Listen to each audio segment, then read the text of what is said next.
Selamat pagi anak-anak. Gimana kabar kalian? Sehat semua? Ya, baik. Untuk pagi hari ini kita akan belajar PPKN. Sebelum mulai pembelajaran, kita berdoa terlebih dahulu. Semoga apa yang kita pelajari pada pagi hari ini bisa bermanfaat untuk kalian dan kita semua. Berdoa dipersilakan. Berdoa selesai. Baiklah anak-anak, untuk pembelajaran kali ini yaitu kita akan membahas tentang fungsi dan kedudukan Undang-Undang Dasar Negara Republik Indonesia tahun 1945.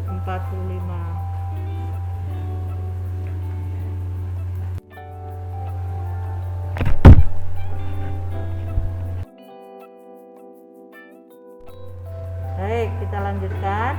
Untuk tujuan pembelajaran kali ini, yang pertama yaitu menganalisis makna Undang-Undang Dasar Negara Republik Indonesia tahun 1945 dalam sistem hukum nasional. Kemudian yang kedua, menjelaskan fungsi dan kedudukan Undang-Undang Dasar Negara Republik Indonesia tahun 1945 dalam sistem hukum nasional.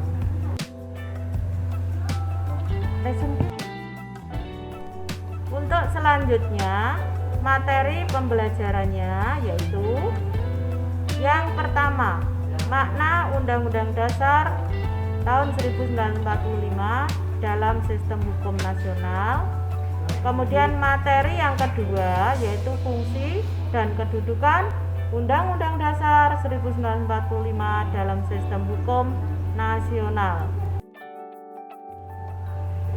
Apakah yang dimaksud dengan Undang-Undang Dasar 1945? Undang-Undang Dasar Negara Republik Indonesia tahun 1945 atau disingkat UUD 1945 adalah hukum dasar tertulis dan juga merupakan konstitusi pemerintah Negara Republik Indonesia pada saat ini. Ya, baik, kita lanjutkan.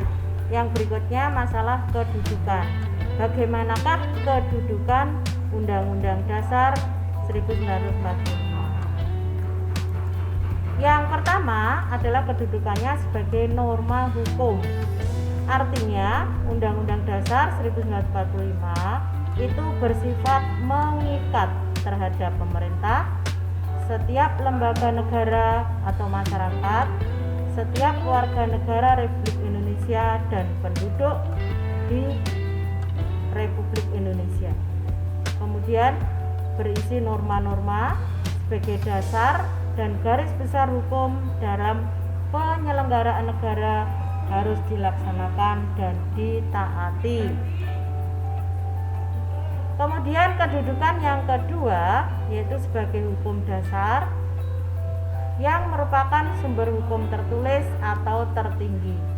Artinya, setiap produk hukum seperti undang-undang, kemudian peraturan pemerintah, peraturan presiden, peraturan daerah, dan setiap kebijakan pemerintah berlandaskan Undang-Undang Dasar 1945. Kemudian sebagai alat kontrol yaitu mengecek apakah norma hukum yang lebih rendah sesuai dengan ketentuan Undang-Undang Dasar 1945. Berikutnya sifat. Bagaimana sifat Undang-Undang Dasar 1945? Undang-Undang Dasar Negara Republik Indonesia tahun 1945 bersifat supel atau elastis. Artinya mempunyai kedudukan dan derajat yang lebih tinggi dari peraturan perundang-undangan yang lain, serta hanya dapat diubah dengan cara khusus dan istimewa. Kemudian fungsi. Bagaimanakah fungsi atau apakah fungsi Undang-Undang Dasar Negara Republik Indonesia tahun 1945? Undang-Undang Dasar 1945 sebagai alat kontrol apakah norma hukum yang lebih rendah sesuai atau tidak dengan norma hukum yang lebih tinggi, dan pada akhirnya apakah norma-norma hukum tersebut bertentangan atau tidak dengan ketentuan Undang-Undang Dasar 1945. Selain itu, Undang-Undang Dasar 1945 juga memiliki fungsi sebagai pedoman atau acuan dalam penyelenggaraan kehidupan berbangsa dan bernegara.